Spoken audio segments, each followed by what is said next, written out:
The pattern is predictable, with almost mathematical precision. The avoidant who once could not give you consistency, who withdrew when you needed them most, who made you feel like you were asking for too much by wanting basic emotional presence, will eventually return. They always do. But by the time they circle back, something fundamental has shifted in you. The person they left behind no longer exists.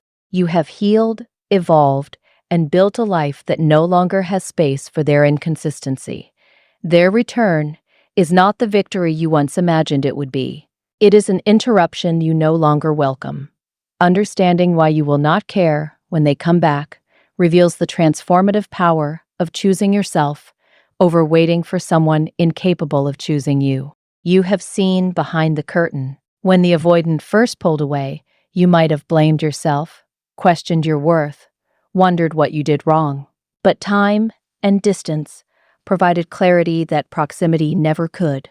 You now see their patterns for what they are: defense mechanisms rooted in deep wounding that have nothing to do with your value. You understand that their inability to show up was never about you being too much.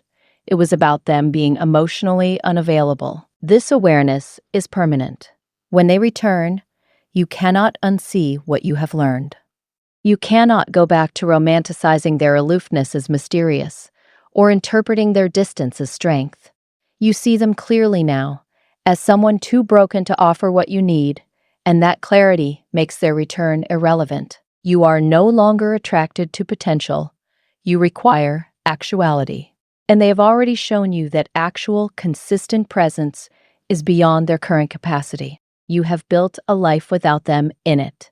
During their absence, you did not just survive. You evolved. You reconnected with friends you had neglected while trying to manage their inconsistency. You pursued goals you had put on hold while waiting for them to be ready for commitment. You rediscovered parts of yourself that had been suppressed to accommodate their limitations. Your life is now full, not because you filled the void they left, but because you realized there was no void to begin with. They were never the missing piece you believed them to be. When they return, they are returning to a version of you who no longer needs them to feel complete, no longer organizes days around their potential availability, no longer makes space for their inability to show up. Your life has structure and meaning that exists entirely independent of whether they participate. Their return is not the answer to anything you are currently asking. You have experienced what they cannot provide.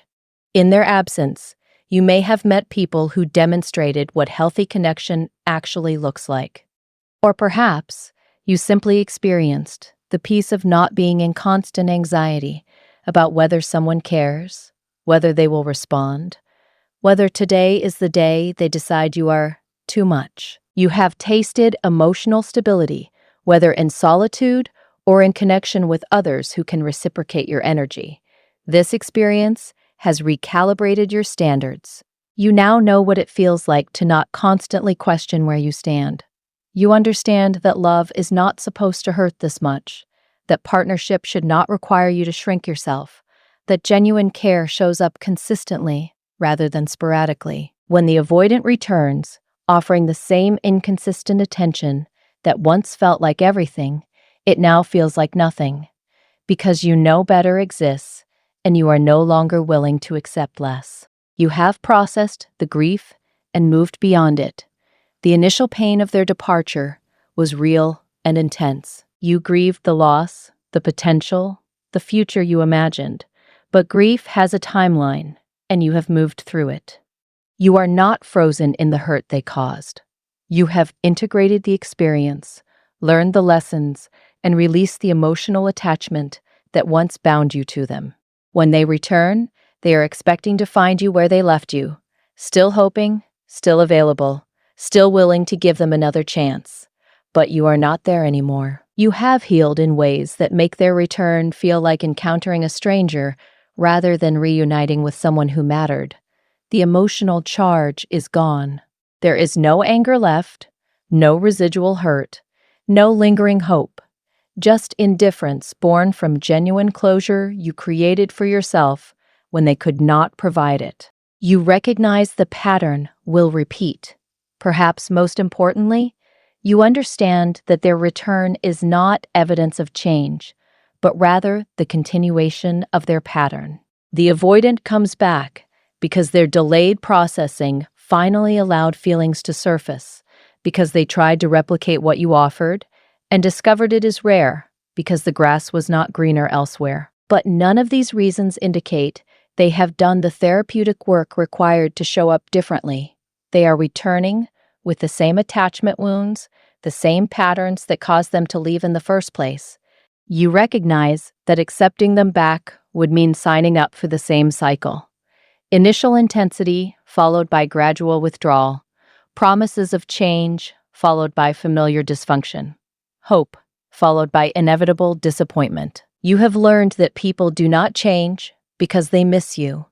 They change because they commit to healing, and the avoidance return is rarely accompanied by evidence of genuine transformation. You will not care about their return because you have learned to care more about protecting your peace than about giving someone another opportunity to disrupt it. Why? Their timing will always be wrong. The cruel irony is that the avoidant will return precisely when their return no longer matters. They needed months to process what you processed in weeks. They needed distance to recognize what you knew in proximity. They needed loss to value what you offered freely. By the time they are ready to try, you are ready to move on. Their timeline and yours are permanently misaligned, and you have stopped waiting for them to catch up. When they come back, you will not care because you have already closed the chapter they are still trying to read.